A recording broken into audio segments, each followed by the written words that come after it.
Hello guys, welcome to today's design interpretation.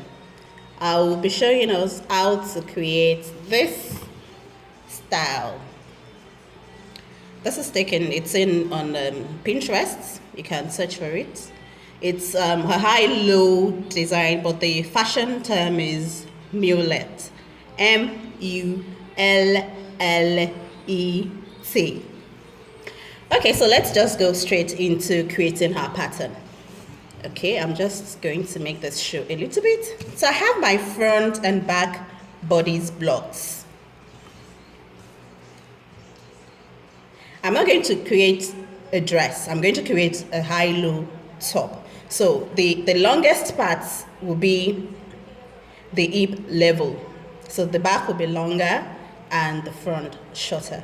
Basically what you have to do is draw your design as you can see. Okay, let's look at this again. This is a side view. See, the back is longer. Then you take it from somewhere on the center back, the CB, and you draw your design line to the CF. Basically, that's it. Whether you're making a top or a dress, it's the same method. Okay, so like I said, the length of the back is going to be the hip level while we make the front shorter, probably the waist level. So all I have to do here is draw my design line like so.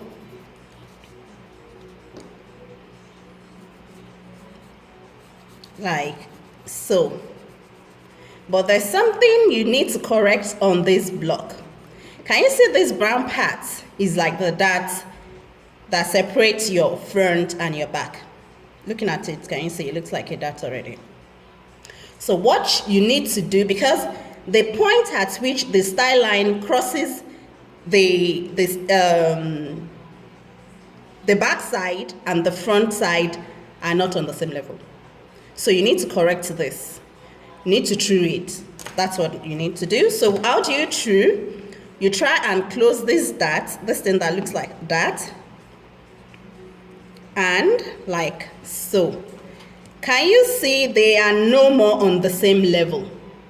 If you don't do this and you just draw like I did in the first place and you cut and you want to join, they will not match on this side. So what you need to do is, after drawing your style line, you close your dots. You now need to choose between this and this to finish your style line.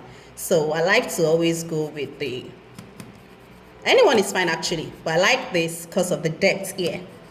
So you just true it like so, or for some people, they can choose to go like this and follow this upper one. But for this illustration, I'm going with this, the bottom one. So I'm just going to erase here. Then I'm just going to trace it so that by the time I open the pattern, I'll see the zigzag. Let me bring this close to the camera. Can you see the traced part here? So when I'm cutting, I'm going to cut like so and not like so. So I'm just going to cut now. Okay, so I'm just going to cut now. Your style line you can decide to draw your style line in another form, but this is the basic one. So I'm just going to. Another thing again is, can you see this dot here? You also need to kind of close it. Same thing that we did on here, because the point at which the style line crosses the dart leg on this side is not the same thing on this side. Even though it's just a little difference, but it's always good to do the truing. So let me just remove this out. Then you also close this dart on here. Just close it like so. See, the difference is not much. Can you see it's even matching? But just to, be sure you have the correct thingy. Also trace or you just cut like that while it's closed. I'm using a miniature 1/4 of our bodice block. So, and basically that's that. And here is the back. So when you measure from here to here, they must, can you see? They must blend in. Again, we are not going to be doing this neckline. This is the basic neckline with a mandarin collar attached to it. So this is our basic neckline as well. The next thing is to close this dart, because from this design, it looks gathered a little bit. You can choose to gather your dart if you want, or manipulate it anyhow you want. But for this illustration, we're going to convert our dart to fullness, which means I'm going to close this bust dart and transfer it to the waist. And this is how to go about it. First of all, I'll connect here. I'll connect my bust dart to I'll draw my bust dart to the true bust level, which is our nipple point or apex, and take this here as well. I mean the waist dart. So you connect the waist dart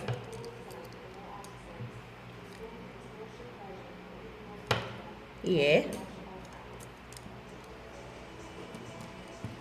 and redraw your dart leg.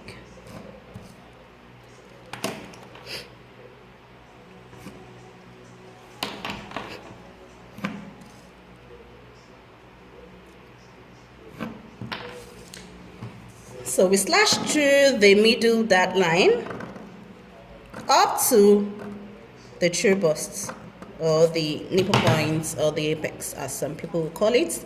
Then you close the bust or shoulder dart. Can you see the bust dart or shoulder dart that you've closed is now opened in the waist? This means you've transferred your bust dart to your waist. Then you tape. You can use your masking tape or scotch tape and hold this down forever. If you want more slashes, you want more fullness, as you can see. Now, can you see the flutes showing on here? This means the bust that was closed and transferred into this cone-like effect called flute. And you can see some fullness on the side as well. You can choose to do your side, you can add some allowance here and make it A if you want, like so. You can choose to add and draw like so, but you have to make sure what you have on this side seam is equal to this. Same thing, you can measure some centimeters here and connect to form like A, but at the end of the day you have to make sure what you have on the side seam is the same thing for the back, is the same thing for the front, because you're going to seam them together and they have to be equal. So like I was saying, if you want more slashes, you can just rule from here to here to the armhole and cut. And then you spread. You slash, spread, and secure your space. And for the back, if you have a back shoulder dart like I have here, you can transfer this shoulder dart into the armhole just the same way we did for the front, by closing the bust dart and transferring it to the waist. So all you have to do is you draw your slash line to the armhole, slash, close, and it will open here. Then you have to blend.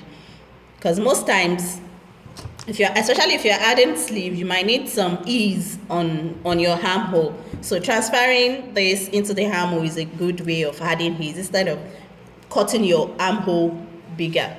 So that's that. And from here, for the back as well, what I do most times, and this is me, you can do it differently. What I do most times is the middle dart line, rule it to the M. Then I take this like so.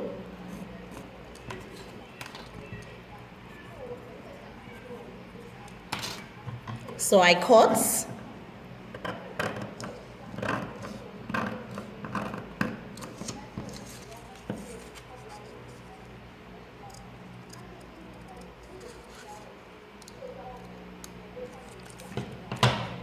Then you spread. Spread for fullness. Like I said, you can the side seam, that is measure a few centimeters and draw from your armhole down to that point. Or I'm doing this because I don't want the fullness to get to my neckline or my across back level. I want that part fitted. I only want the fullness around there. But if you desire fullness up to the neckline, then you just cut straight. You roll this middle dart line up, then cut straight instead of cutting here. That way you have fullness all around there as well.